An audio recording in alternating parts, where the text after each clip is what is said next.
This is Autohaus Hamilton TV, and to my eternal surprise, I'm James.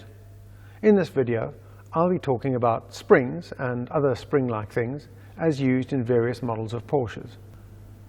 The role of springs in the suspension system is to act as shock absorbers, and we'll be talking about the role of shock absorbers in a later video.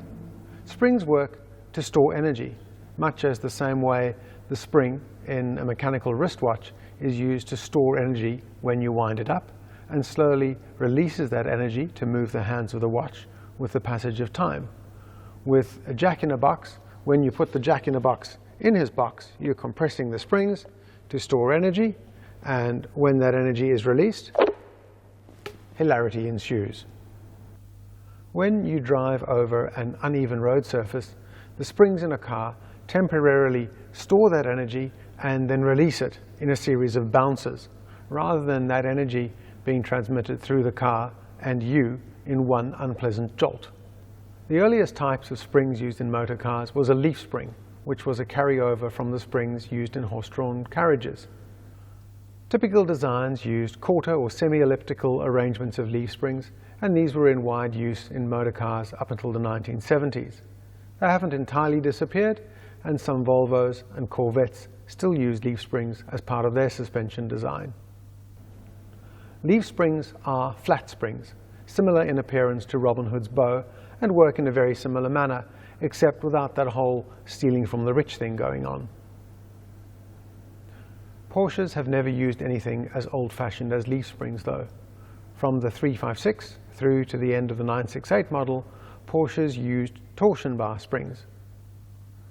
The word torsion tells us how this kind of spring works. It has the same origin as torque, the twisting force, which is what makes fun cars fun.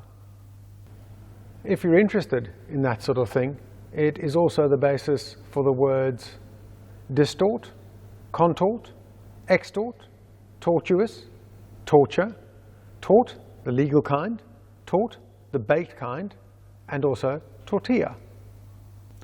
Advantages of torsion bars include durability and ease of ride height, which is done by changing the indexing of the torsion bar to its position in the car's torsion bar tube, or at the other end to the spring plate. Against that, the downside of torsion bars is that the spring rate does not change with suspension travel, so torsion bars can't provide a progressive spring rate, and we'll get to exactly what that means in a little while.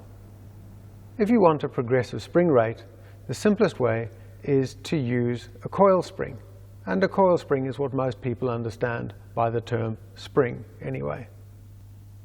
So, two new terms to explain: spring rate and progressive spring rate.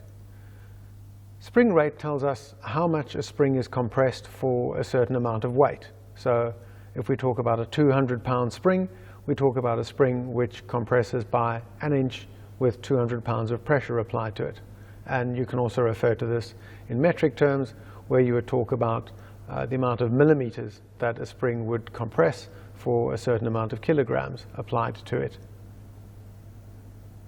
A progressive spring, or progressive spring rate, is what happens when that spring rate changes as the spring is increasingly compressed. A spring with a progressive spring rate is one which has a low spring rate initially and a higher spring rate under higher pressure. There's two advantages to this. Firstly, when the spring encounters a small shock, it's able to be soft and very compliant, which is great for the occupants of the vehicle. Secondly, when the spring encounters a larger shock, it stiffens up. So that allows for increased control, and it also reduces the likelihood of the spring or the suspension system running out of travel under pressure. Springs can be made progressive by any or all of the following methods. You can use a tapered spring design, or you can use a spring with different coil spacing over the length of the spring, or you can add a secondary spring at the upper end of the spring's travel, such as a bump stop. A bump stop is a secondary spring, and it provides a sharply increased spring rate over the last few centimeters of travel, culminating in a relatively soft stop at the end of suspension travel. Without a bump stop, when the suspension system or the spring ran out of travel, there'd be a very sudden, harsh and unpleasant stop to travel. The final spring I want to talk about is an engineer's dream. It's light in weight, the material it's made of is in plentiful supply, and it combines even better progressive rate attributes than a coil spring and even easier ride height adjustment than a torsion bar setup. Of course, there is some trickery involved because I'm talking about air suspension systems. Air suspension systems use a pneumatic spring, an air bladder at each wheel instead of a mechanical spring.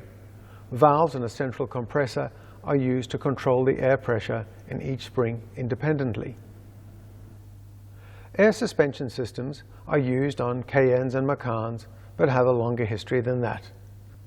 Like a lot of innovations, this one has been around for longer than most people realize.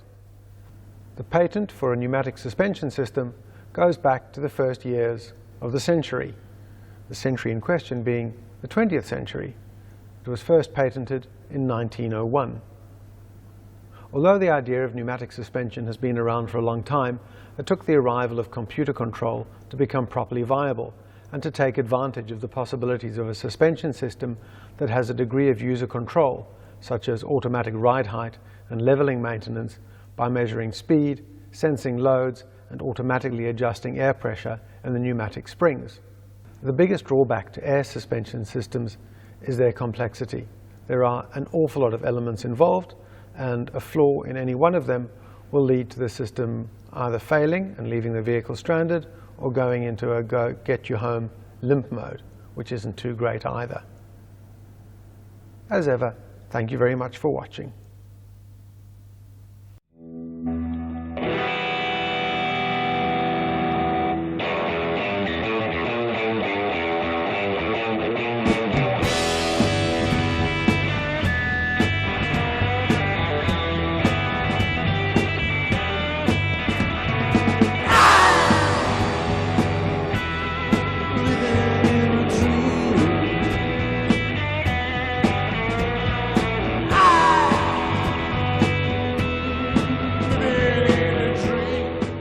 First of these is it allows for fucking this up.